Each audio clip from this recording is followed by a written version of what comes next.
Everyone, today we'll talk about how to fix or how to solve offline on Telegram. To know how to fix or how to solve offline on Telegram, you should just go to settings. Here you can click apps, default apps, app settings. Then you will enter to the window or to the app of Telegram and you can click here. After that, you click on first stop and you can click OK. Then you will enter to the window of storage. Then you can click clear cache.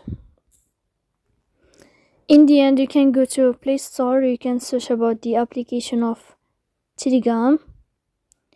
If you'll find here in this blue sign update, you can click to update your app.